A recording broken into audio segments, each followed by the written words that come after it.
I'm a Chennai guy because I look like a Chennai guy. Because nobody will believe me if I say I'm a Punjabi. Hey, my name is Manpreet Singh. No, it won't work. I was born and brought up in Chennai, which means that I studied engineering. How many engineers here? Hands down, no placement. But India is a land of engineers. Engineers are everywhere. There are 3 engineers in my family alone because my father has only 3 children. My parents gave me one career option, engineering, I studied. But my friend, he was so lucky, his parents gave him 3 options. Electronics engineering, mechanical engineering, computer science engineering. See, I'm not against engineering, okay? It's a very good branch of science. You can learn a lot of things. Actually, I recommend engineering as a career. But my problem is, where do we study? Not everybody studies in IIT, right? Anybody from IIT? See? IIT people have better plans on a Saturday evening. They do productive things and become Google CEO and all. Right? See, that's my problem. And the other problem studying engineering in India, whatever branch of engineering you study, only a software company will recruit you.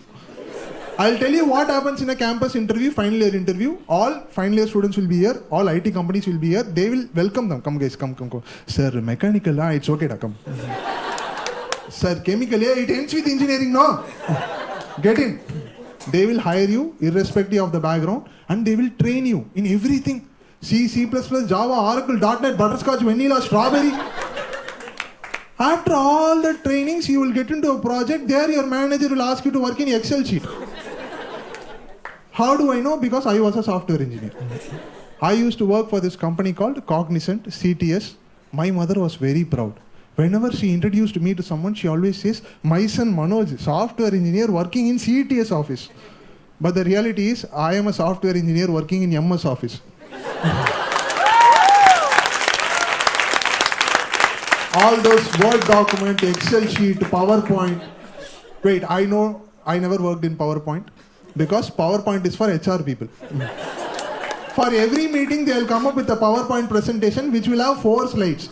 Out of the 4, 3 is welcome agenda, thank you. 4th one is prepare the way.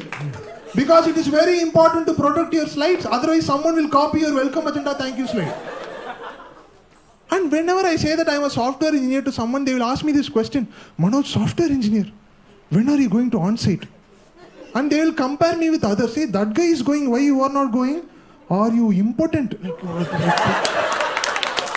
Where did this come from? Maybe if I continue to work like this for 12 hours a day without a break, I might become one, but like, no, I mean, are you not important like that guy? First of all, those who ask me this question, they should understand what is on-site. What is on-site? If you work for US client, they will send you to USA. If you work for UK client, they will send you to UK. I was working for an Indian client. For your kind information, I am already at on-site only. When are you going to on-site? Everybody are asking me this. Everybody except my manager.